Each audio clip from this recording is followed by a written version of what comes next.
जब मैं पार्क में छिपकर टॉयलेट कर रहा था तभी मेरी मुलाकात एक नशे में धुत महिला से हो गई जिसे एक घटिया आदमी परेशान कर रहा था। मैंने बिना सोचे समझे तुरंत दौड़कर उसे बचाया, लेकिन जब मैंने उस आदमी को भगा दिया तभी मुझे एहसास हुआ कि वो महिला मेरे ही क्लासमेट की मां निकली। फिर जब मैं एक पल के लिए हैरान खड़ा था तो उसने अचानक मुझे गले लगाकर चूम लिया। मेरी आंखें एकदम फैल गईं। मैं तो हैरानी और खुशी से पागल ही हो गया। उसके होठों की नरमी महसूस करते हुए मैं खुद को रोक नहीं पाया और जवाब में उसे चूमने लगा। पूरे 10 मिनट तक तब जाकर लियो यानरान ने मुझे छोड़ा। उसके खूबसूरत चेहरे पर उलझन साफ दिख रही थी। तुम कौन हो? मैं लियो रुयान का क्लासमेट हूँ। आपने ज्यादा पी ली है। मैं खड़ा हो गया। उसे रोते हुए देखकर मुझे समझ आ गया कि अगर मैंने मना किया तो वो शायद रोती ही रहेगी। ठीक है लियो आंटी, मैं आपके साथ थोड़ा और पी लेता हूँ। हम एक बार क्लब में पहुंचे। लियो यानरान मेरा हाथ पकड़कर मुझे एक शांत कोने में बैठा लिया। श्याओमू, क्या तुमने कभी पी है? उसे थोड़ा होश में आते देखकर मैंने राहत की सांस ली। थोड़ी बहुत पी है। आंटी तुम्हें एक ड्रिंक देती है। मैंने थोड़ा सोचा, फिर भी एक गिलास ले लिया और होंठों तक ले गया, लेकिन तभी लियो यानरान ने गिलास पकड़ लिया और सीधे मेरे मुंह में उंडेल दिया। एक ही बार में मैंने पूरा गिलास पी लिया। यहाँ तक कि मेरा पहला किस भी अभी अभी लियो यानरान ने ही ले लिया था। ऐसा कैसे हो सकता है? सच में? तुमने सच में कभी रिलेशनशिप नहीं की तो तुम्हारे होंठों पर ये लिपस्टिक कैसे आई? ये कहते हुए उसने हाथ बढ़ाकर मेरे होंठों के पास की लिपस्टिक धीरे से पहुंच दी। आंटी पहले तुम्हें किस करना सिखाती है ताकि बाद में जब तुम्हारी गर्लफ्रेंड बने तो काम आए। लियो यानरान साफ तौर पर बहुत ज्यादा नशे में थी। शायद उसे खुद भी नहीं पता था कि वो क्या बोल रही है। फिर उसने धीरे से मेरा हाथ पकड़ लिया। आओ, आंटी तुम्हें सिखाती हैं कैसे किस करते हैं, क्योंकि अभी थोड़ी देर पहले उसने मुझे तेज शराब पिला दी थी, इसलिए मैं भी अब थोड़ा नशे में था। मूंगे, आंटी तुम्हें किस करना सिखाएंगी। ये कहकर उसने मुझे ऐसे पकड़ लिया जैसे किसी बच्चे को पकड़ते हैं और सीधे मेरे होंठों पर किस कर लिया। इस वक्त लियो यानरान को खुद नहीं पता था कि वो क्या कर रही है। जब से उसके पति की मृत्यु हुई थी वो अपने अंदर सब कुछ दबा कर रखे हुए थी। इस पल वो जैसे खुद को रोक नहीं पा रही थी। करीब 2.5 मिनट बाद उसने मुझे छोड़ा, फिर खुद भी पीती रही और मुझे भी पिलाती रही। ये घटिया लोग हर वक्त मुझे शराब पिलाने की कोशिश करते रहते हैं। मैं उन्हें कभी कामयाब नहीं होने दूंगी। तुम जैसे कॉलेज के लड़के ही अच्छे होते हो। मूंगे, जो मैंने अभी सिखाया वो सब याद है ना? आगे जब गर्लफ्रेंड बनाओगे तो अच्छे से इस्तेमाल करना। 10 मिनट बाद हम होटल पहुंचे। मैं और लियो यानरान बिस्तर पर साथ साथ लेटे थे। जब मैं उसकी खूबसूरती देख रहा था तभी वो अचानक मुड़ी और मुझे किस करने लगी। पति, इस वक्त वो मुझे अपने पति समझ रही थी और शराब के असर में मैं भी खुद पर काबू नहीं रख पाया। वो जो कहती मैं वही करता। आखिर बड़ों की बात मानना एक अच्छी परंपरा है। अगले दिन दोपहर जब मैं उठा तो मुझे बेहद कमजोरी महसूस हो रही थी और जो कुछ कल हुआ था वो कोई संयोग नहीं था। ये सब सिस्टम के इशारे की वजह से हुआ था, नहीं तो लियो यानरान सच में खतरे में पड़ सकती थी। मैंने अपना सिर हिलाया और आज के सिस्टम टास्क को चेक किया। लॉटरी की दुकान पर जाकर इस स्क्रैच कार्ड को खुरचो, तुम्हें 2000 युआन का इनाम मिलेगा। लियो यानरान 1 मिनट बाद जाग जाएगी, तुम्हें ज्यादा मात्रा में प्रोटीन लेना होगा। मैंने उत्साह में अपनी मुट्ठी कस ली। फिर से 2000 की कमाई। ये स्क्रैच कार्ड तो जैसे मेरे लिए पैसे कमाने का आसान तरीका बन गया था। तभी लियो यानरान ने धीरे धीरे आंखें खोली। मैंने तुरंत उसे पूरी घटना समझा दी। कुछ बिखरी हुई यादें उसके दिमाग में वापस आईं, लेकिन बार में पीने के बाद उसे कुछ याद नहीं था। आगे क्या हुआ वो बिल्कुल याद नहीं कर पा रही थी। पूरी बात समझने के बाद लियो यानरान ने बस शांति से हूं कहा। मैं थोड़ा असहज हो गया।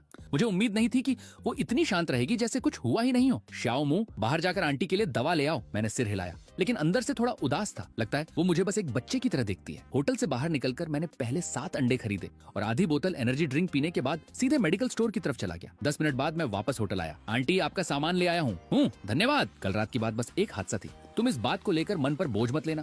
वैसे श्याओमू, आजकल ग्रेजुएट्स के लिए नौकरी ढूंढना मुश्किल होता होगा, है ना? मैंने सिर हिलाया। हाँ, सच में बहुत मुश्किल है। मैंने कई जगह रिज्यूमे भेजे लेकिन कोई जवाब नहीं आया। लियो यानरान खड़ी हुई और हाथ हिलाते हुए बोली, आंटी अब चलती हैं, शाम को बात करते हैं। हम एक दूसरे को चैट पर ऐड कर लेते हैं। उसे जाते हुए देखकर मैं थक कर सोफे पर बैठ गया। यही होती है एक सफल और परिपक्व महिला। उसका दिल सच में बहुत मजबूत है। तभी मेरी नजर कूड़ेदान में पड़े पुराने कपड़ों पर गई। ये चीज ऐसे ही नहीं फेंकनी चाहिए। कौन जाने कहीं स्टाफ इसे चुपके से बेच न दे। मुझे ऐसी चीजों को शुरू होने से पहले ही खत्म करना होगा। होटल से निकलने के बाद मैंने मन ही मन फैसला कर लिया, जब लियो यानरान मुझसे संपर्क करेगी तो मैं जरूर उससे हमारे रिश्ते के बारे में बात करूंगा। शाम के 5 बजे मैं इंटरनेट कैफे में गेम खेल रहा था। तभी लियो यानरान का वॉइस मैसेज आया, मूगे, फ्री हो? आकर साथ में खाना खाओ, आंटी तुम्हें लोकेशन भेज रही है। जब मैं हॉटपॉट रेस्टोरेंट पहुंचा तो देखा कि लियो यानरान के पास एक और नशे में धुत खूबसूरत महिला बैठी थी। श्याओमू, बैठो, मैं तुम्हें मिलवाती हूँ। ये आंटी लाई फे फे हैं। इनके पास कई मकान हैं। ये किराया वसूलने का काम करती हैं। हेलो मूगे, तुम्हारी लियो आंटी ने खास तौर पर मुझसे कहा है कि मैं तुम्हें नौकरी दिलाने में मदद करूं और मैं तुम्हारी मकान मालकिन भी हूं। ये कहते हुए उसने फिर से शराब का गिलास उठाकर एक घूंट लिया। लियो यानरान थोड़ा बेबस लग रही थी। बस करो, तुम तो पूरी शराबी हो। हर दिन इतना पीकर बेहोश हो जाती हो। लाइफ एफे के चेहरे पर थोड़ा घमंड सा था। कोई बात नहीं, अकेले इंसान को खुद को सुन्न करने के लिए शराब ही सहारा होती है। ये कहते हुए उसने लियो यानरान का हाथ पकड़ लिया। यानरान, सच सच बताओ, क्या ये मूगे तुम्हारा छोटा बॉयफ्रेंड है? लियो यानरान थोड़ा शर्मा गई। थोड़ा संभल कर बोलो, लाइफ एफे बच्चे के सामने हो। चलो नौकरी वाली बात करो। ये सुनकर लाई फे फे बड़बड़ाते हुए फिर से एक गिलास पी गई। मुझे पता है, मुंह गे, सच बताओ, क्या तुम और तुम्हारी लियो आंटी साथ में हो? मैंने उसे कभी इतनी गंभीरता से किसी के लिए कोशिश करते नहीं देखा। सच सच बताओ, कल रात क्या हुआ था? लियो यानरान का चेहरा अचानक सख्त हो गया। अगर तुम बकवास करोगी तो मैं तुम्हारा मुंह तोड़ दूंगी। उसे गुस्से में देखकर लाई फे फे थोड़ी शांत हो गई। ठीक है, शाओ मुंह, मुझे एक ड्रिंक डालो। लाई आंटी, इतना पीना ठीक नहीं है। कोई बात नहीं, तुम्हारी लाई आंटी तो ऐसी ही है। अगर मैं शराब न पीऊं तो मुझे नींद नहीं आती। शाओ मुंह, तुम चांगलोंग ग्रुप में ज्वाइन कर लो। आंटी ने तुम्हारे लिए पहले से ही व्यवस्था कर दी है। इंटर्नशिप की सैलरी 5,000 होगी। 3 महीने का ट्रायल पीरियड रहेगा। उस समय मुझे ये भी नहीं पता था कि ये चांगलोंग ग्रुप क्या है, लेकिन 5,000 की इंटर्नशिप सैलरी मेरे दिल को काफी आकर्षक लगी। भले ही मेरे पास सिस्टम की ताकत थी, लेकिन जब तक मैं सच में आर्थिक रूप से आजाद नहीं हो जाता, मुझे सावधानी से ही आगे बढ़ना था। ठीक है लाई आंटी और लियो आंटी, धन्यवाद। मैंने भी समझ लिया कि लियो यानरान मेरा एहसान चुका रही है। वैसे लाई आंटी, आपने कहा कि आप मेरी मकान मालकिन हैं, इसका क्या मतलब? मेरे पास काफी मकान है। आजकल कॉन्ट्रैक्ट ऑनलाइन साइन होते हैं। संयोग से तुमने मेरा ही मकान किराए पर लिया है। आज जब यानरान तुम्हें मुझसे मिलवाने वाली थी, तभी मुझे पता चला कि मैं ही तुम्हारी मकान मालकिन हूँ। ये कहते हुए लाई फे फे शरारती अंदाज में मुस्कुराई। क्या तुमने एक उपन्यास पढ़ा है जिसकी शुरुआत एक ऐसे लड़के से होती है जिसके स्कूल के नंबर अच्छे नहीं होते और उसमें मकान मालकिन की कहानी होती है? मैं थोड़ा असहज हो गया। इंटरनेट के मीम्स और मजाकों के बीच पला बड़ा होने के कारण मुझे लगता था कि मैं बहुत कुछ जानता हूँ, लेकिन इस मकान मालकिन से मिलने के बाद मुझे एहसास हुआ कि मैं अभी भी बहुत कम जानता हूँ। काम की बात सुलझने के बाद हॉटपॉट भी धीरे धीरे पकने लगा। लियो यानरान पास की ट्रे से मीट के टुकड़े उठाकर बर्तन में डालने लगी। अरे यानरान, तुम इतना मसालेदार सूप खा रही हो, नहीं तो तुम्हारा ये छोटा बॉयफ्रेंड रात में परेशान हो जाएगा। अब लियो यानरान से रहा नहीं गया, उसने जोर से लाई फे फे को छुटकी काटी। थोड़ा कंट्रोल में रहो। ठीक है, मैं कंट्रोल में रहती हूँ, लेकिन यानरान, क्या सच में तुम्हारा इसके साथ कोई रिश्ता नहीं है? मैंने थोड़ी शर्मिंदगी के साथ बात संभालते हुए कहा। लाई आंटी, हमारे बीच सच में कुछ नहीं है। बस कल रात लियो आंटी नशे में थी और कोई उनका फायदा उठाने की कोशिश कर रहा था। मैंने बस लियो आंटी को बचाया था। अच्छा ऐसा है, हीरो ने हीरोइन को बचाया। छोटा घोड़ा बड़ी गाड़ी खींच रहा है। यानरान, तुमने इंटरनेट का एक ट्रेंडिंग शब्द सुना है? उसे कहते हैं छोटा घोड़ा बड़ी गाड़ी खींचता है। ये सुनकर लियो यानरान थोड़ी उलझन में पड़ गई। ये छोटा घोड़ा और बड़ी गाड़ी क्या है? तुम्हें कहा था ना इंटरनेट पर ये अजीब चीजें कम देखा करो। जब लाई फे फे ने उसे इसका मतलब समझाया तो उसका चेहरा थोड़ा लाल हो गया। ये औरत भी ना बच्चे के सामने कुछ भी बोल देती है। खाना खत्म होने के बाद मैं बहाना बनाकर काउंटर पर बिल देने चला गया, लेकिन ये सब वो दोनों देख रही थी। ये लड़का तो काफी अच्छा है। जैसे ही मैं वापस आया, लियो यानरान ने नशे में धुत लाई फे फे को सहारा देकर खड़ा किया। चलो चलते हैं, पहले लाई आंटी को घर छोड़ देते हैं। लियो यानरान गाड़ी चला रही थी। मैं फ्रंट सीट पर बैठा था और लाई फे फे पीछे की सीट पर लेटी हुई थी। तुम्हारी लाई आंटी नशे में आम तौर पर ऐसी नहीं होती। शायद वो तुम्हें एक बच्चे की तरह देखती है। मैं समझता हूँ। मैंने एक नजर लियो यानरान के साइड फेस पर डाली और मन ही मन तय किया कि थोड़ी देर में उसे प्रपोज कर दूंगा, नहीं तो शायद फिर मौका नहीं मिलेगा। करीब 20 मिनट बाद गाड़ी एक अलग खड़ी छोटी विला के सामने रुकी। हमने लाई फे फे को उसके कमरे तक छोड़ दिया। तब जाकर लियो यानरान ने राहत की सांस ली। चलो मैं तुम्हें घर छोड़ देती हूँ। लियो आंटी, क्या लाई आंटी अकेली रहती है? हाँ, वो और उनके पति के बीच क्या हुआ ये मुझे भी ठीक से नहीं पता। उन्होंने कभी बताया नहीं। विला से बाहर निकलते हुए मैंने लियो यानरान की पीठ को देखा और खुद को संभाला। लियो आंटी, कल रात, जैसे ही मैंने कल रात की बात छेड़ी, भले ही वो अंदर से मजबूत थी, लेकिन एक महिला होने के नाते वो थोड़ी असहज दिखी। कल रात एक हादसा था, हम दोनों ने ज्यादा पी ली थी, इसीलिए उसे भूल जाओ। आगे अगर जिंदगी में कोई परेशानी हो तो आंटी से कहना। मैंने सिर हिलाया। लियो आंटी, मुझे आप पसंद है? उसने मेरी तरफ देखा। कुछ मिनट चुप रहने के बाद बोली, गाड़ी में बैठो। ड्राइविंग सीट पर बैठकर उसने हल्की सी आह भरी। तुम्हें आंटी में क्या पसंद है? हम तो बस कुछ ही बार मिले हैं। इतने कम समय में तो किसी को जानना भी मुश्किल होता है, फिर किसी से प्यार कैसे हो सकता है? मुझे आप पसंद हैं क्योंकि आप खूबसूरत हैं, लंबे पैर हैं और आपका व्यक्तित्व बहुत अच्छा है। आप परिपक्व और समझदार हैं। ये सब मुझे पसंद है। ये सुनकर वो थोड़ी हैरान हो गई। शायद उसे उम्मीद नहीं थी कि मैं इतनी खुलकर ये सब कह दूंगा। तुम्हें बस ये ऊपर ऊपर की चीजें ही पसंद है। लियो आंटी, हम कम समय से एक दूसरे को जानते हैं, इसलिए अभी सिर्फ बाहर की चीजें ही देख सकते हैं, लेकिन अगर हम साथ रहेंगे तो मैं आपको और गहराई से समझ पाऊंगा।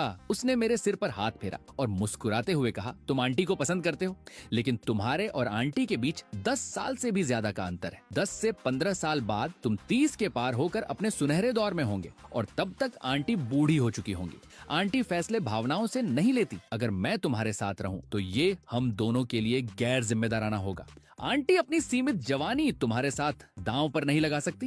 क्या तुम समझते हो? उसकी बातें सुनकर मेरा इरादा और मजबूत हो गया। लियो आंटी, मैं सच में गंभीर हूँ। आंटी तुम पर विश्वास करती है क्योंकि तुम एक अच्छे और दयालु लड़के हो, लेकिन हमारे बीच सिर्फ उम्र का ही फर्क नहीं है, और भी बहुत सी सामाजिक बातें हैं। मेरी बेटी, तुम्हारे माता पिता, वे लोग क्या सोचेंगे? लियो आंटी, सच कहूँ तो मैंने कभी दूसरों की सोच की परवाह नहीं की, क्योंकि मुझे हमेशा लगता है अगर हम हर वक्त दूसरों की नजरों में जीते रहें तो वो अपनी जिंदगी बर्बाद करने जैसा है। लेकिन क्या आप मुझे एक मौका देंगी चाहेंगी? मैं आपको साबित करूंगा कि मैं सच में आपको पसंद करता हूँ। वो मुझे तुरंत मना करना चाहती थी, लेकिन उसके दिल ने उसे रोक लिया। ठीक है मूंगे, लोग कहते हैं कि अगर दो लोग साथ होते हैं तो वो किस्मत से होता है। अगर तुम्हारी और आंटी की किस्मत में फिर से मिलना लिखा है और आंटी को लगे कि तुम भरोसेमंद हो, तो आंटी तुम्हारे साथ रहेंगी। आखिर इस बड़े शहर में दो लोगों का मिलना सुई को समुद्र में ढूंढने जैसा है। अब देर हो रही है, आंटी तुम्हें घर छोड़ देती है। लियो आंटी, मुझे यकीन है कि हमारी किस्मत हमें फिर मिलाएगी। आखिर मेरे पास सिस्टम है। मेरी मासूमियत देखकर लियो यानरान ने मन ही मन सिर हिलाया। 10 मिनट बाद गाड़ी एक पुराने अपार्टमेंट के नीचे आकर रुकी। लियो यानरान ने थोड़ा सोचा और लगा कि उसे कुछ बातें और कहनी चाहिए, इसीलिए वो गाड़ी से उतरकर मेरे सामने खड़ी हो गई। मूंगे, चांगलोंग ग्रुप में अच्छे से काम करना माँ। परमानेंट होने के बाद तुम्हारी सैलरी 10,000 से ऊपर हो जाएगी और तुम्हें सभी बेनिफिट्स भी मिलेंगे, जैसे इंश्योरेंस वगैरह। ऐसी नौकरी अगर तुम्हारी लाई आंटी की मदद से न मिलती तो सच में मिलना मुश्किल था। मैं समझ गया लियो आंटी। अब जब हम अलग होने वाले थे, क्या मैं आपको एक बार गले लगा सकता हूँ?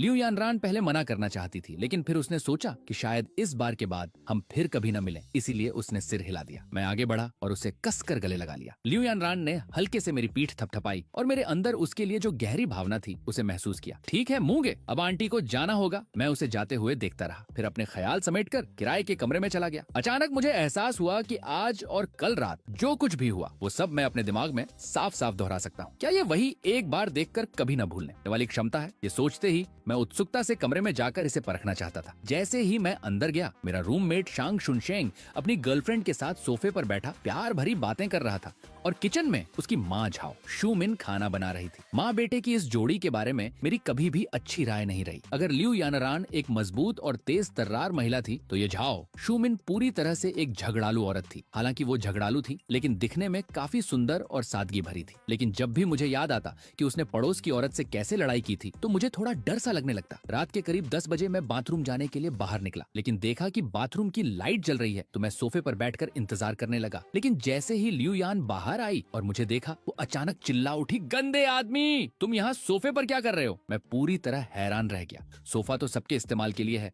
मैं क्यों नहीं बैठ सकता? सोफा सीधे बाथरूम के सामने है। क्या तुम मुझे बाथरूम में झांक रहे थे? तुम हमेशा घर में शॉर्ट्स पहनकर घूमते रहते हो। मुझे पहले से ही तुम पर शक था। क्या तुम्हारा दिमाग खराब है? पहले जाकर आईने में अपनी शक्ल तो देखो। शोर सुनकर शांग शुनशेंग भी बाहर आ गया। मूंगे, आगे से घर में शॉर्ट्स और टी शर्ट मत पहना करो और बाहर निकलते समय दरवाजा खटखटाया करो। हमने यहाँ 2 कमरे किराए पर लिए हैं, तुमने सिर्फ एक लिया है। अगर तुमने मेरी गर्लफ्रेंड को फिर से असहज किया तो मुझसे बुरा कोई नहीं होगा। ये सुनकर मुझे गुस्से में हंसी आ गई। 36 डिग्री की गर्मी में तुम मुझसे फुल कपड़े पहनने को कह रहे हो? तुम होते कौन हो मुझे बताने वाले? ये सुनते ही शांग शुनशेंग गुस्से से भड़क गया। मेरी टी शर्ट उस झगड़ालू औरत ने फाड़ दी। फिर उसने मेरे सीने पर जोर जोर से मुक्के मारने शुरू कर दिए। दर्द के कारण मुझे शांग शुनशेंग को छोड़ना पड़ा और मैंने पलट कर उसे जोर से धक्का दे दिया। थोड़ी ही देर में पुलिस आ गई। कुछ पुलिस वालों ने मेरी फटी हालत देखी और शांग शुनशेंग और उसकी माँ के सूजे हुए चेहरे देखकर भौहें चढ़ा ली। तुम हमारे साथ थाने चलो, जांच करनी है। थाने में मैं अभी कुछ बोल भी नहीं पाया था कि झाओ शूमिन चिल्लाने लगी कि मैंने उसकी बहू के साथ छेड़छाड़ की। मैं निर्दोष हूँ ऑफिसर। मैं तो बस बाथरूम जाने जा रहा था, लेकिन जब बाहर आया तो बाथरूम में कोई था, तो मैं सोफे पर बैठकर इंतजार करने लगा। जैसे ही उसने मुझे देखा, उसने मुझ पर झांकने का आरोप लगा दिया और इस गर्मी में मुझसे फुल कपड़े पहनने को कह रही थी। क्या ये न्याय है? ऑफिसर, लिविंग रूम में सीसीटीवी कैमरा लगा है, आप लोग फुटेज देख सकते हैं। ये सुनकर पुलिस वाला लियो यान की तरफ मुड़ा। मैडम, क्या आप पक्के तौर पर कह सकती हैं कि इसने आपको झांका? घर में सीसीटीवी है, इसीलिए सोच समझकर जवाब दीजिए। लियो यान थोड़ी घबरा कर बोली। मुझे लगता है इसका इरादा वैसा ही था, और इससे पहले जब ये लिविंग रूम में था तो इसने शॉर्ट्स और टी शर्ट पहनी हुई थी। बहुत ही गंदी हरकत है। ये सुनकर पुलिस वाले भी हल्का सा हंस पड़े। अभी कड़ी गर्मी का मौसम चल रहा है, हर दिन लोग हीट स्ट्रोक का शिकार हो रहे हैं। अगर ये शॉर्ट्स टी शर्ट नहीं पहनेगा तो क्या पहनेगा? पूरी बात समझने के बाद पुलिस वाले का लहजा थोड़ा नरम हो गया। तुम लोग साथ रहते हो, इसीलिए मामला सुलह से निपटाना ही बेहतर है। आखिर सबकी अपनी अपनी परेशानियां होती हैं। जाओ। शूमिन अंदर ही अंदर नाराज थी, लेकिन पुलिस के सामने कुछ कहने की हिम्मत नहीं हुई। मुझे भी लगा कि ये फैसला ठीक है।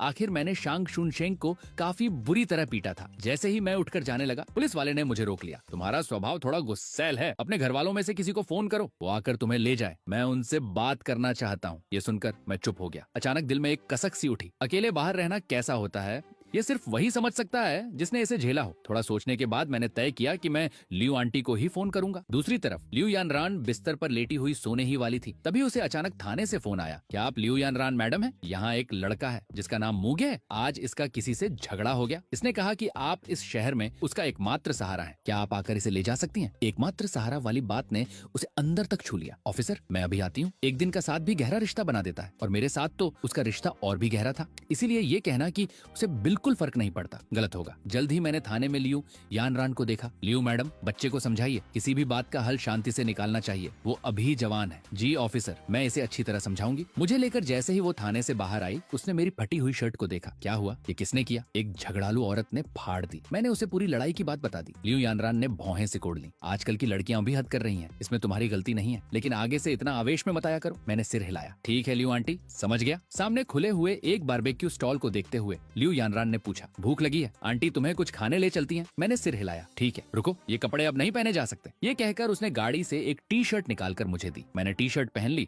और तुरंत एक जानी पहचानी खुशबू महसूस हुई। हम बारबेक्यू की दुकान में एक कोने में बैठ गए। लियू यानरान मुझे उस टी शर्ट में देखकर हल्का सा मुस्कुराई। शायद उसके मन में ये था कि आज के बाद हमारा रिश्ता पूरी तरह खत्म हो जाएगा। जब खाना आया, मैंने मुस्कुराते हुए पूछा, लियू आंटी, क्या आपको नहीं लगता कि ये सब हमारी किस्मत का खेल है? लियू यानरान ने आंखें घुमाई। ये कैसी किस्मत है? अगर तुम सच में किसी को गंभीर चोट पहुंचा देते तो ये मामला आपराधिक बन जाता। तब तुम्हारी पूरी जिंदगी खराब हो जाती। सरकारी नौकरी का तो सपना भी खत्म हो जाता। मैंने कहा, वैसे भी मैं पास नहीं हो पाता, लेकिन अपने दिमाग के हिसाब से अब मैं शायद परीक्षा पास कर सकता हूँ। हालांकि सिस्टम वाली जिंदगी मेरे लिए सही नहीं है। भविष्य को लेकर इतना निराश मत हो। वैसे स्कूल में लियू रुयान कैसी थी? वो ठीक ही है। काफी कुछ झेलने के बाद मैं अब बेवकूफ नहीं रहा था। इसीलिए मैं लियू यानरान के सामने उसकी बेटी की बुराई नहीं कर सकता था। हालांकि सिस्टम से मुझे पता चल चुका था कि लियू रुयान पहले से ही खराब स्वभाव की है। ये सोचकर मुझे और घिन महसूस हुई कि वो मुझे पहले कैसे इस्तेमाल कर रही थी। मुझे उससे बदला लेना ही होगा। यही उसके लिए सबसे बड़ा जवाब होगा। तभी यानरान की भौहें हल्की सी सिकुड़ गई। उसे अचानक पेट में तेज दर्द होने लगा। पीरियड्स का दर्द उसे लगभग 30 साल से परेशान कर रहा था। उसने हल्के से अपना पेट पकड़ लिया। लियो आंटी, क्या आपको पीरियड्स आए हैं? इस वक्त उसे दर्द और ज्यादा बढ़ता महसूस हो रहा था। तो क्या मैं एक घरेलू उपाय से आपका दर्द कम करने की कोशिश करूं? हम कार में चलते हैं। हालांकि लियो यानरान का दिमाग उससे दूरी बनाना चाहता था, लेकिन दर्द सच में बहुत ज्यादा था। ठीक है, कोशिश कर लेते हैं। मैं उसे सहारा देकर कार तक ले गया और पास की दुकान से एक हीट पैड खरीद लाया। जब मैं वापस आया तो उसका चेहरा पीला पड़ चुका था और वो सिकुड़ कर बैठी थी। मैं थोड़ा घबरा गया। लियो आंटी, पहले इसे पेट पर लगा लीजिए। अगर मैं गलत नहीं हूँ तो आपके हाथ पैर भी ठंडे हो रहे होंगे। मैं आपके हाथ पैर दबा देता हूँ, इससे आराम मिलेगा। खासतौर पर पैर बहुत महत्वपूर्ण होते हैं। पैर गर्म हो जाएं तो पूरा शरीर भी गर्म हो जाता है। तो ठीक है। वो पहले मना करना चाहती थी, लेकिन दर्द बहुत ज्यादा था। उसकी इजाजत मिलने के बाद मैंने धीरे से उसके नाजुक पैर अपने हाथों में लिए। लियो आंटी, आपके पैर तो सच में बर्फ जैसे ठंडे हैं। ये कहकर मैंने अपनी शर्ट ऊपर उठाई और उसके पैर अपने पेट पर रख लिए ताकि उन्हें गर्म कर सकूं। उसकी ठंडी त्वचा छूते ही मैं हल्का सा काम गया। मूगे, ऐसा मत करो, तुम्हें ठंड लग जाएगी। कोई बात नहीं लियो आंटी, मेरे शरीर की गर्मी काफी है। जैसे ही उसने अपने पैर हटाने की कोशिश की, मैंने रोक लिया। अगर आप पैर हटा लेंगी तो मेरा पेट बेकार ही ठंडा हो जाएगा। ये सुनकर उसने कोशिश करना छोड़ दिया। धीरे धीरे गर्माहट बढ़ने लगी और उसका दर्द काफी कम हो गया। ठीक है श्याओ मुंह, अब मुझे दर्द नहीं हो रहा। सच में धन्यवाद। चलो मैं तुम्हें घर छोड़ देती हूँ। जब हम फिर से किराए के घर के नीचे पहुंचे तो रात के 1:30 बज चुके थे।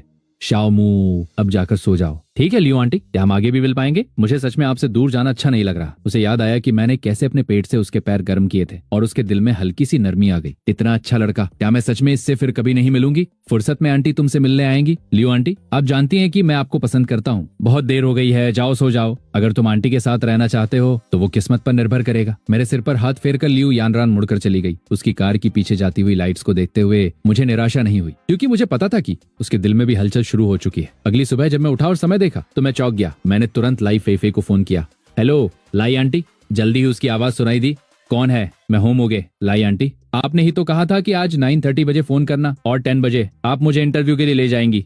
अच्छा ऐसा है क्या मेरे छोटे मुंह? क्या हम दोपहर में चलें? प्लीज। तुम्हारी लाई आंटी उठ ही नहीं पा रही, बहुत नींद आ रही। ठीक है, सच में ये तो पूरी तरह नशेड़ी वाली लाइफ जी रही है, लेकिन ये कितनी क्यूट है। इसी समय शहर के बाहरी इलाके की एक ऑफिस बिल्डिंग में लियो यानरान काम से जुड़े निर्देश दे रही थी। ऐसी गलती मैं दोबारा नहीं देखना चाहती। ये कहकर उसने फाइल जोर से एक सीनियर मैनेजर पर फेंक दी। वो मैनेजर राहत की सांस लेते हुए तुरंत बाहर भाग गया। ऑफिस शांत होने के बाद लियो यानरान ने हल्के से अपना पेट पकड़ा। हीट पैड लगाने के बावजूद उसे अभी भी दर्द हो रहा था और उसे पिछली रात की बातें याद आने लगी। दोपहर 1 बजे मुझे लाई फेफे का फोन आया। हेलो मुगे, तुम आंटी के घर आ जाओ, आंटी तुम्हें इंटरव्यू के लिए ले जाएंगी। ठीक है लाई आंटी। जब मैं विला पहुंचा तो देखा लाई फेफे सोफे पर बैठी शराब पी रही थी। लाई आंटी, आप फिर से पी रही हैं? हाँ मुगे, तुम्हें भूख लगी है, आओ मैं तुम्हें दूध पिलाती हूँ। लाई आंटी मजाक मत करो, चलिए इंटरव्यू के लिए चलते हैं। हम चांगलोंग ग्रुप की बिल्डिंग पहुंचे और तब मुझे अमीर लोगों की असली ताकत समझ आई। मुगे, ये चांगलोंग ग्रुप की एक ब्रांच है, इनका खुद का पूरा बिल्डिंग होता है। इस कंपनी के शेयर होल्डर्स का बैकग्राउंड बहुत ताकतवर है। अगर तुम यहाँ ज्वाइन कर लेते हो तो तुम्हारा फ्यूचर सेफ है। इसके बाद लाई फे फे के साथ मैं जल्दी ही चांगलोंग ग्रुप के सेल्स डिपार्टमेंट में भर्ती हो गया। रात 12 बजे सिस्टम ने फिर से नया अपडेट दिया। लियू रुयान का बॉयफ्रेंड लियू जिनशिंग अपनी माँ के कारण आज दोपहर तुम्हारे साथ इसी कंपनी में ज्वाइन करेगा। वो ऑफिस में सबके बीच ये फैलाएगा कि तुम उसकी गर्लफ्रेंड के पीछे पड़े रहने वाले चापलूस हो और तुम्हारी इज्जत खराब करने की कोशिश करेगा। ये पहली जानकारी सुनते ही मेरा मूड खराब हो गया। मैं उसके साथ 3 साल तक पढ़ा था, उसे देखना ही मुझे पसंद नहीं था और अब नौकरी में भी वही मेरा सहकर्मी बनेगा। लेकिन लियू जिनशिंग की माँ आखिर करती क्या है, ये सोचकर मुझे थोड़ी क्यूरियोसिटी हुई। लॉटरी की दुकान जाकर इस स्क्रैच कार्ड को खुरचो, तुम्हें 4000 युआन का इनाम मिलेगा। आज रात जब तुम खाना लेने जाओगे, शांग शुनाशेंग चुपके से उसमें गंदगी मिलाने की कोशिश करेगा। सुबह 10:30 बजे परेशान लियू यानरान टहलने के लिए पार्क जाएगी। एक आदमी उसका पीछा करेगा। ये सुनकर मेरे दिल में खुशी हुई, मौका फिर से आ गया था। अगले दिन ऑफिस में हाजिरी लगाने के बाद मैं बाहर काम के लिए निकल गया। आखिर पहला ही दिन था और अभी सबसे जरूरी काम था लियू आंटी को ढूंढना। 10:25 बजे लियू यानरान अकेली पार्क में चली गई। मैंने सोचा पहले उससे थोड़ा दूर ही रहूं, नहीं तो उसे लगेगा कि मैं उसका पीछा कर रहा हूं। इस समय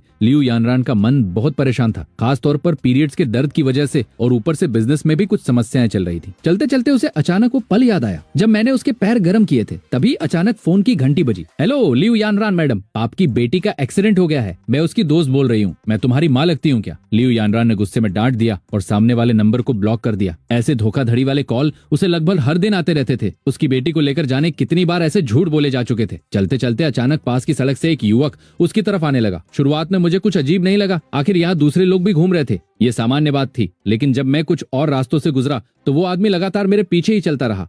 अब मेरे मन में डर पैदा होने लगा। मैंने अपनी चाल तेज कर दी और वो आदमी भी तेज चलने लगा। ये सब देखकर मुझे समझ आ गया कि मौका आ गया है। लियू आंटी, मैंने जानबूझकर हैरानी जताते हुए आवाज लगाई। मुझे देखते ही लियू यानरान थोड़ा रिलैक्स हो गई। उसकी खूबसूरत आंखों में छिपी हुई खुशी साफ दिख रही थी। मूगे, तुम यहाँ कैसे? लियू आंटी, कल लाई आंटी मुझे चांगलोंग इंटरनेशनल के सेल्स डिपार्टमेंट में ज्वाइन करवा दी। आज मेरा पहला दिन है, काम थोड़ा फ्री है तो यहाँ से गुजरते हुए अंदर घूमने आ गया। सोचा नहीं था कि आप मिल जाएंगी, कितना इत्तेफाक है। ये सुनकर लियू यानरान के दिल में हल्की सी हलचल हुई। सच में ये तो बहुत ही अजीब संयोग है। चलो वहाँ बेंच पर बैठते हैं। हम दोनों पार्क की बेंच पर बैठ गए। लियू यानरान ने अपने बैग से पानी की बोतल निकालकर मुझे दी। शाओमू, पहला दिन कैसा रहा? अच्छा रहा लियू आंटी, ये मेरी पहली नौकरी है, पहली बार असली दुनिया में कदम रखा है। लियू आंटी, क्या आपको नहीं लगता ये हमारी किस्मत है? मेरी बात सुनकर वो कुछ पल के लिए चुप हो गई। आज सच में बहुत अजीब संयोग है, यहाँ से मेरे घर की दूरी भी 10 किलोमीटर से ज्यादा है, फिर भी हम मिल गए। मैंने मौका देखकर अपने दिल की बात छेड़ने की सोची, लेकिन वो समझ गई कि मैं क्या सोच रहा हूँ। शाओमू, आंटी तुम्हारी गॉड मदर माँ जैसी बनना चाहती है, तुम्हें कैसा लगेगा? लियू आंटी, आप ऐसा क्यों सोच रही हैं? गॉड मदर बन जाऊं तो क्या बुरा है? आगे से मैं तुम्हारा अच्छे से ख्याल रखूंगी। इस शहर में तुम्हारा भी कोई सहारा होगा। मैंने थोड़ा मजाक करते हुए कहा। अगर आप मेरी गॉड मदर बन गई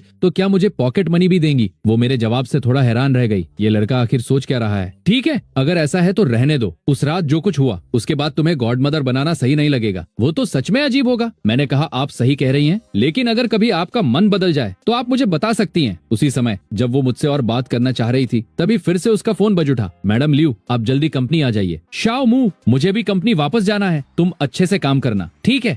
मैंने अपनी बाहें फैलाकर उसे गले लगाने की कोशिश की। वो पहले मना करना चाहती थी, लेकिन उसे वो पल याद आया जब मेरे आने से उसे सुरक्षा का एहसास हुआ था, इसलिए उसने भी अपनी बाहें खोल दी। शाम को काम खत्म करके घर लौटने के बाद मैंने खाना ऑर्डर किया। सोचा आज शांग शुनशेंग को रंगे हाथों पकड़ लूंगा और उसकी हरकत का सबूत इकट्ठा करके उसके ऑफिस में शिकायत कर दूंगा। फिर देखता हूँ उसकी माँ मुझ पर हाथ उठाने की हिम्मत करती है या नहीं। तभी लाई फे फे का फोन आया। मुगे, खाना खाया?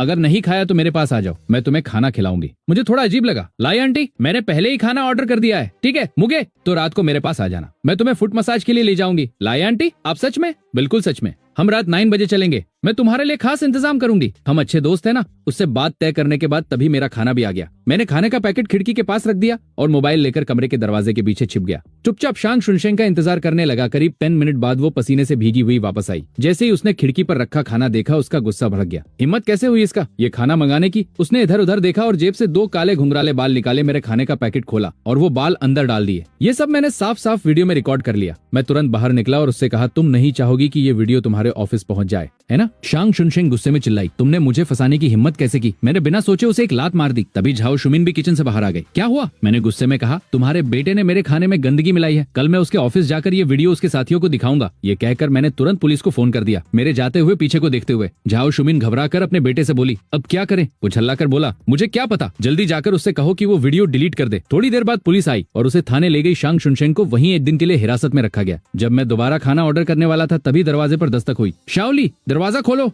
उस झगड़ालू औरत की अचानक नरम आवाज सुनकर मैं थोड़ा हैरान रह गया। कुछ सोचकर मैंने दरवाजा खोल दिया। शाओली, आज जो हुआ वो मेरे बेटे की गलती थी। तुम उससे नाराज मत हो। देखो, ये मैंने तुम्हारे लिए खाना बनाया है, रोटी और खिचड़ी भी है। इसे माफी समझ लो। बस तुम वो वीडियो डिलीट कर दो, ठीक है? मैंने कहा, ठीक है, लेकिन मेरी एक शर्त है। तुमने मेरी टी शर्ट फाड़ी थी, अब मुझे भी तुम्हारी टी शर्ट फाड़ने दो। झाओ शुमिन की आंखें फैल गई। वो अंदर से बहुत पारंपरिक औरत थी, लेकिन अपने बेटे के लिए उसे ये सब मानना पड़ा। ठीक है, फाड़ दो। मैंने तुरंत उसकी टी शर्ट पकड़ ली। तुम जैसी औरत, चीर। उसकी टी शर्ट एक बड़े हिस्से से फट गई, लेकिन फिर जब मैंने ध्यान से देखा तो वो टी शर्ट जगह जगह से सिलाई की हुई, पुरानी और फीकी थी। मेरा गुस्सा थोड़ा शांत हो गया। झाओ शुमिन ने राहत की सांस ली। तुम पहले खाना खा लो, मैं जाकर कपड़े बदलती हूँ। ये कहकर उसने जमीन से फटा कपड़ा उठाया। फिर उसकी नजर कूड़ेदान पर पड़ी जहाँ मेरी फटी हुई टी शर्ट पड़ी थी। वो उसे भी उठाकर बाहर चली गई। करीब 10 मिनट बाद वो फिर से कमरे में आई। मोगे, वो वीडियो अब डिलीट कर दोगे? मैंने कहा, हाँ। मैं भी इस मामले को आगे नहीं बढ़ाना चाहता, क्योंकि पुलिस केस करने से भी शांग शुनशेंग को कोई बड़ी सजा नहीं मिलने वाली। कोई खास गंभीर नतीजा भी नहीं निकलेगा। मैंने फोन खोला और वीडियो डिलीट कर दिया। झाओ शुमिन फिर बोली, रिसाइकल बिन भी साफ कर दो। और क्या मैं तुम्हारे चैट रिकॉर्ड भी देख सकती हूँ? मुझे उम्मीद नहीं थी कि यह औरत इतनी सावधान होगी। मैंने कहा, चिंता मत करो, मैं अपनी बात का पक्का हूँ। जब उसने देखा कि मैंने सारे सबूत हटा दिए हैं तो उसका रवैया तुरंत बदल गया। वो झुककर मेरे इस्तेमाल किए हुए बर्तन उठाने लगी। अचानक उसकी शर्ट का एक बटन टूटकर गिर गया। उसने तुरंत हाथ से उसे ढक लिया। क्या देख रहा है? घर जाकर अपनी माँ को देख, कमरे में मोजे पड़े हैं। तू तो पूरा बिगड़ा हुआ लड़का है, एक दिन जेल जाएगा। मैं पूरी तरह हैरान रह गया। इस औरत का मूड बदलने की स्पीड सच में कमाल थी। उसके कमरे से जाने के बाद तभी लाई फेफे का फोन आया। हेलो मुगे, मैं बाओमिंग रोड पर तुम्हारा इंतजार कर रही हूँ, जल्दी आ जाओ। लाई आंटी, आपने फिर से पी ली है क्या? ये कैसी बातें कर रही हैं? मुझे नहीं पता, बस तुम जल्दी आ जाओ। जब मैं फिर से उससे मिला तो वो एक शेयर वाली इलेक्ट्रिक स्कूटर पर बैठी मेरा इंतजार कर रही थी। मोगे, यहाँ हूँ, मैंने कहा। लाई आंटी, आपके घर में इतनी महंगी कारें खड़ी हैं और आप यहाँ स्कूटर चला रही हैं, वो तो बेकार जा रही हैं। वो हंसते हुए बोली, तो तुम ड्राइविंग सीख लो, आगे से तुम ही मेरे ड्राइवर बन जाना। उसने मेरे कंधे पर हाथ रखकर पूछा, कुछ खाने का मन है? मुझे थोड़ा अजीब लगा, मैंने जवाब नहीं दिया। हर बार पूछती हूँ, तुम चुप ही रहते हो। तुम लियू यानरान के लिए काफी वफादार लगते हो। चलो, आज तुम्हें एक खास जगह ले चलती हूँ। थोड़ी ही देर में वो मुझे एक बहुत ही शानदार फुट स्पा में ले गई। मैं अक्सर यहाँ आती हूँ, अब से तुम भी मेरे साथ आना। ये कहकर उसने सामने खड़ी एक ऑडी कार की तरफ हाथ हिलाया। यानरान, हम आ गए। मुझे सच में उम्मीद नहीं थी कि लियू यानरान भी वहाँ होगी। फेफे, तुम शाओ मू को भी यहाँ ले आए। अरे, तुम्हारा छोटा सा खास इंसान है, उसे लाना गलत है क्या? दोनों थोड़ी देर मजाक में एक दूसरे से छेड़छाड़ करती रहीं। तभी एक भारी मेकअप वाली औरत वहाँ आई। आज तो एक हैंडसम लड़का भी साथ लाई हो। लाई फेफे ने मेरा हाथ पकड़कर कहा, यह है मुगे, यानरान का आदमी। शाओ मू, यह है यानरोंग। तुम इन्हें है यान कह सकते हो। इनका बेटा लियू जिनशिंग तुम्हारा क्लासमेट है। मैंने सामने खड़ी है यानरोंग को देखा और मुझे सिस्टम की वो बात याद आ गई। ओ, तो तुम जिनशिंग के क्लासमेट हो। चलो अंदर चलते हैं। हम एक प्राइवेट रूम में गए। लियू यानरान लेट गई और मसाज करने वाले का इंतजार करने लगी। यानरोंग, तुम हमारे शाओ मू के पैर धो दो। ये हमारे ग्रुप का सबसे छोटा सदस्य है। किसी के पैर धोना है यानरोंग को अंदर से अच्छा नहीं लग रहा था, लेकिन मुझे देखकर एक 20 साल का थोड़ा मासूम लड़का उसने मान लिया। ठीक है, मैं कर देती हूँ। शाओ मू, थोड़ी देर में पैर धोने का टब आ गया। मुझे थोड़ा अजीब लग रहा था। वो झुककर धीरे से बोली, शर्माओ मत, इसे आराम समझो। वो मेरे पैर धोते हुए लियू यानरान से बात करने लगी। तुम उन लोगों से किसी को पार्ट टाइम काम के लिए बुलाना चाहती हो? मुझे नहीं लगता ये आसान होगा। आजकल लोग कम पैसे पर भी स्थिर नौकरी चाहते हैं। कौन थोड़े पैसों के लिए कभी भी बुलाने पर आएगा? फिर हे यानरोंग ने एक विदेशी दिखने वाली लड़की को अंदर बुलाया। मियाँ, ये है लियू यानरान, एक बिजनेस ओनर। तुम्हारी चीनी अब काफी अच्छी है, क्या तुम इनके यहाँ पार्ट टाइम ट्रांसलेटर का काम करोगी? पेमेंट अच्छी मिलेगी। लियू यानरान ने भी कहा, जब जरूरत होगी तब आना होगा। एक दिन का 1000 युआन मिलेगा, लेकिन उसी दिन आना जरूरी होगा। लेकिन मियाँ ने तुरंत मना कर दिया। सॉरी, यहाँ मेरी कमीशन ही महीने की 60,000 से ज्यादा है। पार्ट टाइम काम करने का कोई खास मतलब नहीं है। ये देखकर मेरी आंखें चमक उठी और अचानक मेरे मुंह से निकल गया, लियू आंटी, अगर ये पार्ट टाइम काम है तो मैं कर लेता हूँ। तीनों मुझे देखने लगे। शाओ मू, मजाक मत करो, तुम्हारी पढ़ाई भी इस काम से मैच नहीं करती। तुम्हें जर्मन कैसे आ सकती है? मैं बोला, मैंने कुछ समय खुद से जर्मन सीखी थी। पार्ट टाइम जर्मन ट्रांसलेटर का काम मैं आराम से कर सकता हूँ। लियू आंटी, आप मुझे भी सोच सकती हैं। अब मुझे समझ आ गया था कि तेज याददाश्त कितनी काम की चीज है। मेरी कई भाषाएं जानने की क्षमता मुझे हर काम में काम आने वाला इंसान बना सकती थी, लेकिन मेरा नौकरी बदलने का कोई इरादा नहीं था। चांगलोंग इंटरनेशनल में मिलने वाले मौके मुझे अच्छे से याद थे। तो फिर मियाँ से जर्मन में बात करके दिखाओ। अगर तुम्हें सच में जर्मन आती है तो तो आंटी तुम्हें पार्ट टाइम काम दे देंगी। ये सुनकर मिया समझ गई कि क्या करना है। उसने जर्मन में मुझसे बात करनी शुरू की। मैंने मुस्कुराकर जवाब दिया, मिया दीदी आपकी बात समझ गया, लेकिन मुझे उसमें दिलचस्पी नहीं है। ये सुनकर मिया थोड़ी निराश हो गई। मिस लियू, ये लड़का जर्मन बहुत अच्छी बोलता है, ये हमारे देश में भी आराम से रह सकता है। अगर ये आपका ट्रांसलेटर बने तो ये पूरी तरह योग्य है। इतना कहकर मिया ने मुझे थम्स अप दिखाया। छोटे भाई, तुम्हारी जर्मन बहुत शानदार है। तुमसे बात करके मुझे अपना घर याद आ गया। बाद में बात करनी हो तो दीदी के पास आ जाना। अब वहाँ मौजूद सभी औरतों का ध्यान मुझ पर बदल चुका था। वाह शायमू, तुम तो कमाल निकले, तुम्हें जर्मन भी आती है। आज तो तुमने आंटी को सच में हैरान कर दिया। इधर आओ, तुम्हें कुछ अच्छा खिलाती हूँ। मैंने मुड़कर लियू यानरान की तरफ देखा। लियू आंटी, क्या मैं आपकी कंपनी में पार्ट टाइम काम कर सकता हूँ? मेरी नौकरी काफी फ्री है, जब भी जरूरत होगी मैं तुरंत आ जाऊंगा। लियू यानरान ने मेरी उम्मीद भरी आंखों को देखा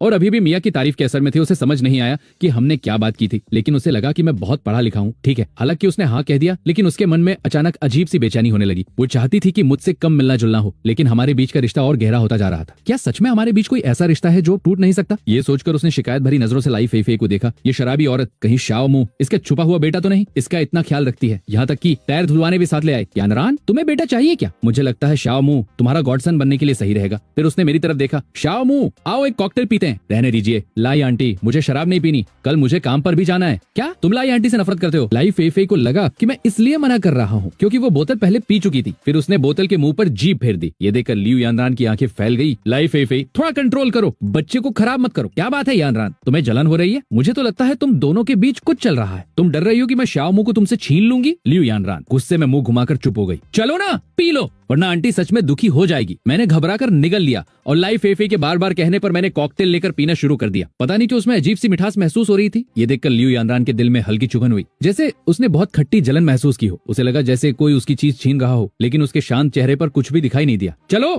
शाओ मुंह, फेफे, मैं तुम दोनों को घर छोड़ देती हूँ। गाड़ी में बैठते ही लाई फेफे तुरंत सो गई। लियो आंटी, जब भी आपको ट्रांसलेटर की जरूरत हो मुझे तुरंत फोन कर देना, ठीक है? शाओ मुंह, आंटी तुम्हें कभी भी फोन कर सकती है। उसे याद आया कि मैं मिया के साथ कितनी आसानी से जर्मन में बात कर रहा था। उसे ये सब बहुत हैरान करने वाला लगा। मैं अभी 21 साल का भी नहीं था और जर्मन मेरी पढ़ाई का विषय भी नहीं थी, फिर भी मैं इतनी अच्छी बोल रहा था। उसने अपने मन में मेरी तस्वीर बना ली कि मैं गरीब घर का लड़का हूँ जो सुबह से रात तक मेहनत करके पढ़ाई करता है। इस वजह से उसके दिल में मेरे लिए और अच्छा एहसास बढ़ गया। किराए के घर के नीचे वो फिर मेरे सामने खड़ी हो गई। शाओ मुंह, तुम्हारी लाई आंटी असल में ऐसी नहीं है।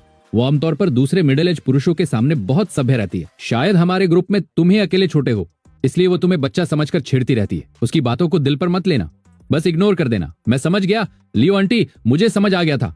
वो मुझे खास तौर पर ये सब समझा रही थी। साफ था कि उसे थोड़ी जलन हो रही थी। तो मैं चलती हूँ। शाओ मुंह, आंटी अभी भी तुम्हें अपना गॉडसन बनाना चाहती है। जब चाहो मुझे बता देना। उसे दूर जाते हुए देखकर मैं धीरे धीरे होश में आया लग रहा था, जैसे मैं सच में अमीर आंटियों के एक सर्कल में शामिल हो गया हूँ। कमरे में लौटकर मैंने फिर कंप्यूटर खोला और विदेशी भाषाएं पढ़ने लगा। रात 12 बजे सिस्टम की जानकारी फिर अपडेट हुई। आज रात 9:30 बजे जब लियू यानरान और लाई फेफे टहल रही होंगी तो हाई हील पहनने की वजह से लियू यानरान का पैर मुड़ जाएगा। बर्फ और मसाज से तुरंत राहत मिल सकती है। पिछली लड़ाई की बात को लेकर लियू यान और शांग शुनिशिंग अभी भी मन में गुस्सा रखे हुए हैं, इसलिए लियू यान बाथरूम में छिपकर तुम्हें फंसाने की योजना बना रही है। जब तुम टॉयलेट जाओगे तो वो बाहर आकर अपने कपड़े फाड़ देगी और तुम पर इल्जाम लगाएगी। ग्रुप की पुडोंग ब्रांच की विदेशी महिला सीईओ सुबह कंपनी आने वाली है। निंगनान 4th रोड की दूसरी प्राइवेट सुपरमार्केट नया सप्लायर ढूंढ रही है। जैसे ही मैंने लियू यानरान की खबर पढ़ी मेरे दिल में उत्साह दौड़ गया। मैंने टेबल पर रखी गुलाबी टी शर्ट की तरफ देखा और सीधा जाकर बिस्तर में घुस गया। अगले दिन मैं कंपनी पहुंचा, तभी मार्केटिंग डिपार्टमेंट की वांग या मेरे पास आई। शाओ मुंह, तुम्हें पता है लियू जिनशिंग और लियू यिचेन इन दिनों पूरे सेल्स डिपार्टमेंट में तुम्हारे बारे में बातें फैला रहे हैं। कह रहे हैं कि तुमने उसकी गर्लफ्रेंड को पीछा किया था। वैसे भी हमारा काम का सर्कल छोटा है और वो लड़कियां भी उसके साथ बहनों जैसी घूमती हैं।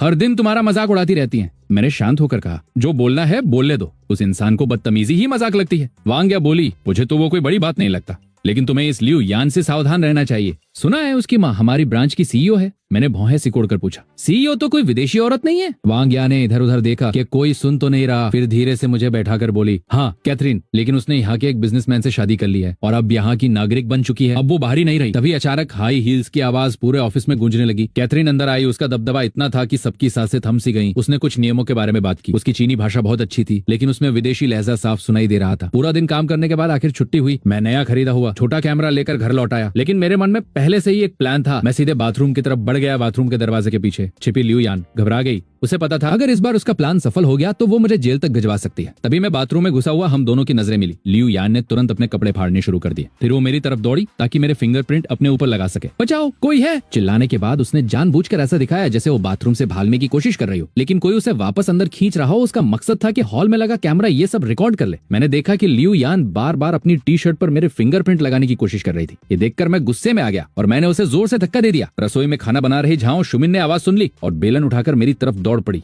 उस मोटे बेलन को देखकर मैं भी डर गया। तुम पागल औरत। मैंने उसका हमला बचाया और भागकर हॉल की तरफ गया, लेकिन झाओ शुमिन ने पीछे से मुझे पकड़ लिया। तू गंदा आदमी, पुलिस बुलाओ। मेरी बहू पर हाथ डालने की हिम्मत कैसे हुई? चीरने की आवाज आई और मेरी टी शर्ट फिर उसी पागल औरत झाओ शुमिन ने फाड़ दी। दर्द से मैं दांत भींचने लगा, लेकिन जैसे ही उसका ध्यान हटा मैंने मौका देखकर उसे जमीन पर दबोच लिया। ठीक है, पुलिस बुलाओ। क्या तुम्हें लगता है मेरे सीने पर लगा कैमरा मजाक के लिए है? ये सुनते ही लियू यान का चेहरा सफेद पड़ गया। तुमने छुपा कैमरा लगाया था? मेरे नीचे दबाई हुई झाओ शुमिन को भी समझ आने लगा कि शायद गलती मेरी नहीं थी, बल्कि उसकी बहू मुझे फंसाने की कोशिश कर रही थी। झाओ शुमिन भले ही गुस्सैल थी, लेकिन इतनी घटिया हरकत वो भी नहीं कर सकती थी। मैंने कहा, अब पुलिस ही फैसला करेगी। तुम्हारी बहू मुझे फंसाने की कोशिश कर रही थी। उसका वीडियो मैं इंटरनेट पर डाल दूंगा। कमरे में लौटकर मैंने अपनी फटी हुई टी शर्ट और शॉर्ट्स को देखा और बिना आंसू के रोने जैसा महसूस हुआ। सस्ती ऑनलाइन खरीदी हुई एक और टी शर्ट बर्बाद हो गई थी। मेरी पहले से खराब जिंदगी और मुश्किल बना दी। इस बार मैंने तय कर लिया कि पुलिस में शिकायत जरूर करूंगा। शाम के 8:30 बजे दरवाजे पर दस्तक हुई। शाओमो, आंटी अंदर आ सकती है? झाओ शुमीन बहुत घबराई हुई थी। उसे डर था कि मैं वीडियो इंटरनेट पर डाल दूंगा। आ जाओ, मैंने बिस्तर पर लेटे लेटे जवाब दिया। मेरा मूड बहुत खराब था। झाओ शुमीन अंदर आई। उसके हाथ में एक नई टी शर्ट थी। शाओमो, पहले गलती से मैंने तुम्हारी टी शर्ट फाड़ दी थी, इसलिए आंटी तुम्हारे लिए नई लेकर आई है। मैंने कहा, ये सब रहने दीजिए। अब बेलन लेकर मुझे मार रही थी, वो मुझे अभी भी याद है।